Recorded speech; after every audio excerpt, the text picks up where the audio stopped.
હાલોલ નગર ખાતે કુંવારિકા બાળાઓ દ્વારા ગૌરી વ્રતની ઉજવણી કરાઈ। કુંવારિકાઓના પ્રિય અને પવિત્ર પર્વ એવા ગૌરી વ્રતની હાલોલ નગરમાં ઉત્સાહભેર ઉજવણી કરવામાં આવી રહી છે।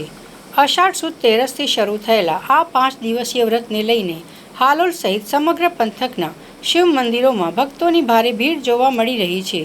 કુંવારિકાઓ દ્વારા જ્વારા અને ગોરમાનું શાસ્ત્રોક્ત વિધિથી પૂજન અર્ચન કરી મનગમતો વર મેળવવા માટે પ્રાર્થના કરવામાં આવી રહી છે। આ પાવન પર્વ નિમિત્તે હાલોલમાં વિવિધ હિન્દુ સમાજ દ્વારા કુંવારિકાઓ માટે સમૂહ ફરાળી ભોજન અને મનોરંજનના કાર્યક્રમોનું આયોજન કરાયું છે। શ્રી દશા પોરવાડ જ્ઞાતિ સમાજ મહિલા મંડળ દ્વારા લાયન્સ હોલ ખાતે વ્રત કરતી કન્યાઓ માટે 5 દિવસ અલગ અલગ ફરાળી ભોજનની સુંદર વ્યવસ્થા કરવામાં આવી છે। બાળાઓના ઉત્સાહ વધારવા રમતગમત, નાચગાન અને વિવિધ સ્પર્ધાઓ યોજી તમામ ભાગ લેનાર કન્યાઓને ગિફ્ટ આપી પ્રોત્સાહિત કરાઈ છે। પોરવાડ સમાજ ઉપરાંત દશા જહરોડા જ્ઞાતિ સમાજ અને અન્ય સમાજની વાડીઓમાં પણ સમૂહ ફરાળી ભોજન યોજાઈ રહ્યું છે।